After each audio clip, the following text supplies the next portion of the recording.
What's up, everybody? It's Kyle, your Redding Forager.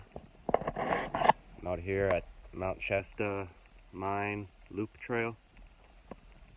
I've got Pip with me. We're gonna go check out some of these plants that are growing around here. And this is the one I really want to talk about first. Just because this is the season for them. This is red bud, Cercis occidentalis. It's one of the first plants to let you know that it's springtime, because it'll come out and have lots of pinkish purple flowers, as you can see.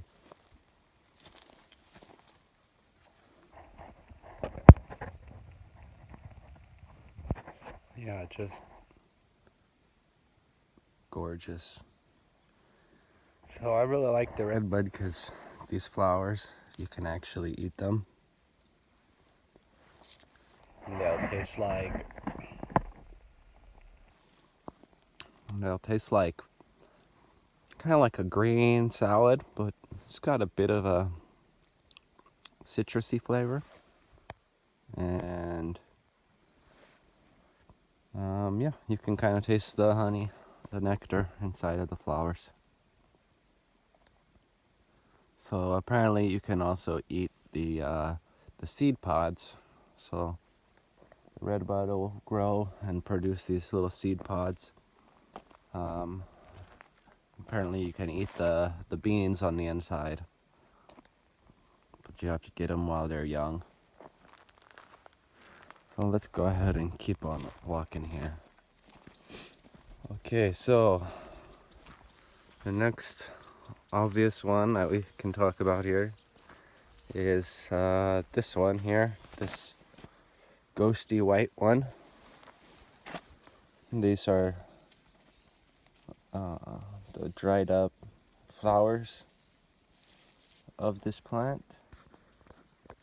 It's called rabbit tobacco,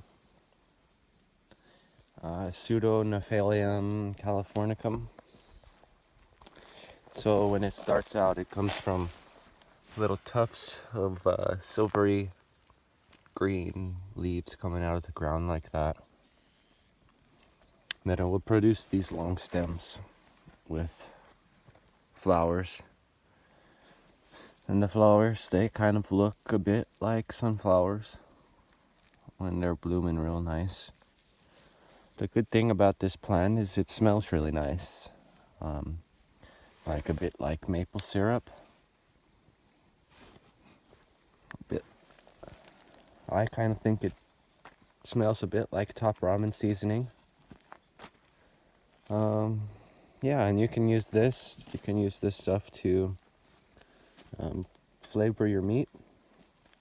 You can use it as a cooking spice.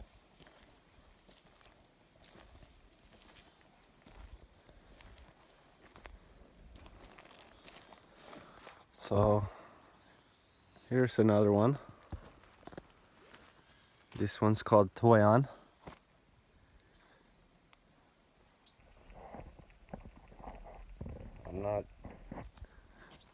I'm pretty sure the scientific name is Heteromeles arbustifolia. I believe that's what it is. But it's also called Christmas berry because these red berries will become edible and they'll ripen around Christmas time. Sometimes Thanksgiving or New Year's. It just kind of depends on the year.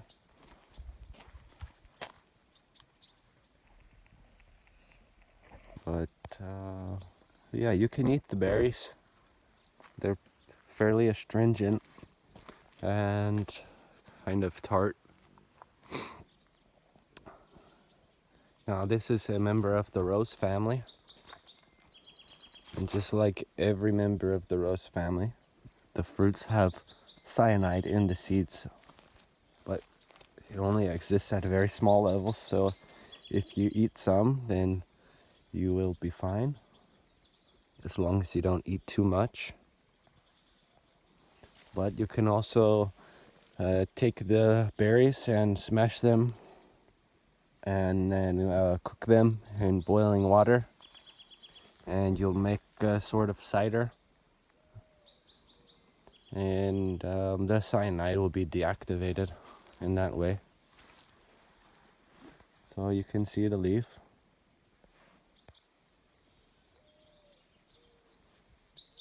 You can kind of see these small little edges on the side.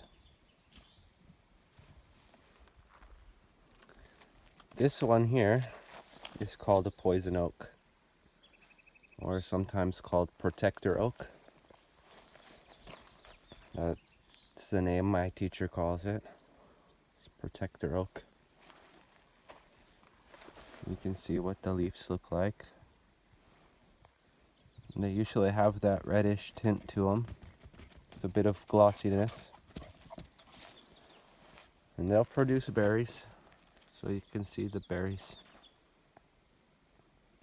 Or maybe those are flowers starting to form.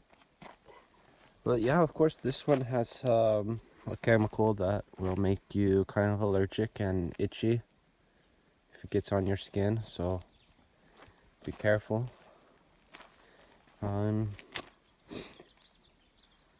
So believe it or not, many native Californians would take these stalks and they would use them for basketry. They say, oh, what are you going to use this poison plant for, making baskets for? But actually it's only oil that's on the leaves. So if you don't touch the leaves and the oil does not get on you, then you'll have no problem. So if you scratch some of the surface of this oak, this poison oak, then it will start to ooze a black sap. Now there's several tribes of native Californian peoples that would use that sap as a tattooing. I don't know that technique, but I would really like to learn it. But I think the poison oak is a very beautiful plant, and people have a bad name for it because of the rash that they get, but I think it looks very beautiful. It has very many different forms. Sometimes it can be like a shrub, like how it is here, and sometimes it can grow as a vine, growing up into trees. So there's a lot of variation with this protector oak plant. But all around it's a very good one. It protects the wild spaces from careless intrusion and helps to make sure that we are being mindful of where we are.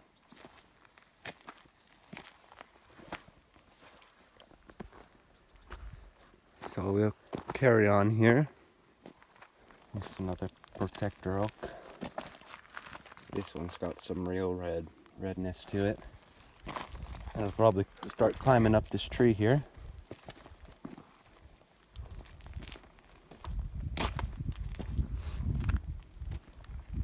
There's another Toyon. So this one here, it's one of my very good friends. This is Yerba Santa, Eriodictyon californicum. Now this is one of the first ones to come up after the fire because it has a root that stays in the ground. And it's a very strong root that can withstand the fire.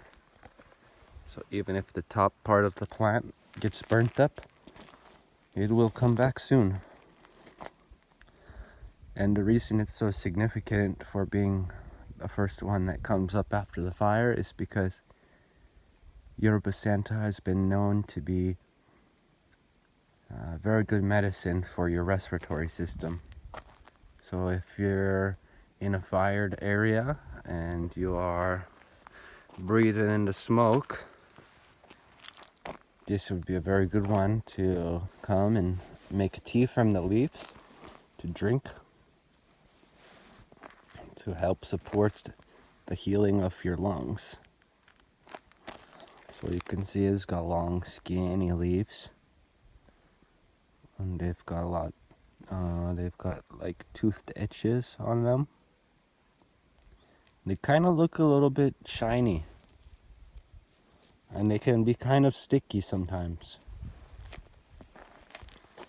And this is a really good looking specimen. Here's the baby one.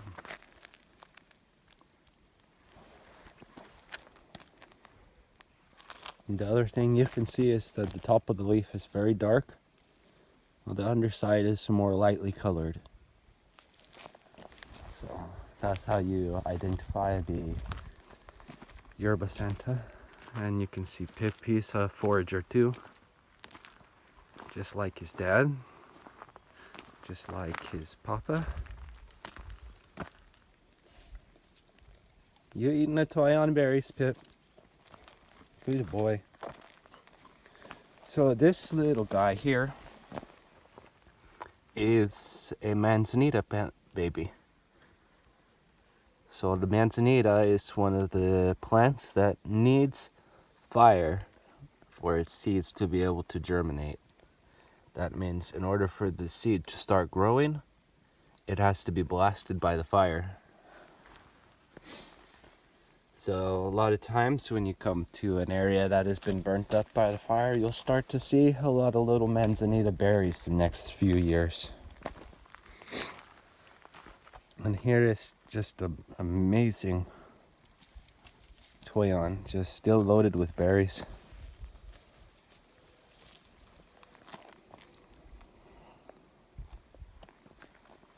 And they are pretty safe, even though they have the cyanide in the seeds. If you eat them, you don't have to eat the seeds. They are a bit tart, but later in the season they get a little bit sweeter. And they do have a very faint taste, like rose hips. Like that's their cousin, is the rose, and you can slightly taste it. This is all Yerba Santa here. Oh, hello. So this is one of my favorite wildflowers. So happy to get to show this to you.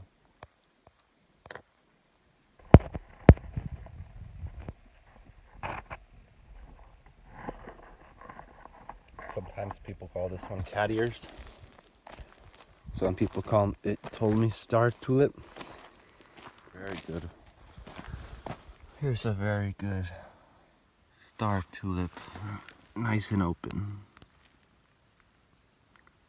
You can see the inside of the petals is it's got these little hairs on it.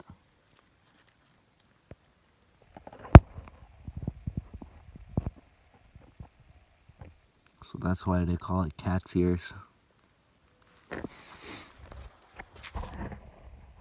So yeah, now my phone is about to die, so I'm gonna go ahead and cancel this video for now. So hope you guys have learned something. Yeah, if you like and subscribe to see more videos like this, then I'll just keep making them. And yeah, if you want to go on a foraging trip sometime, you could just give me a call or write to me, and I'll put my information in the description down below.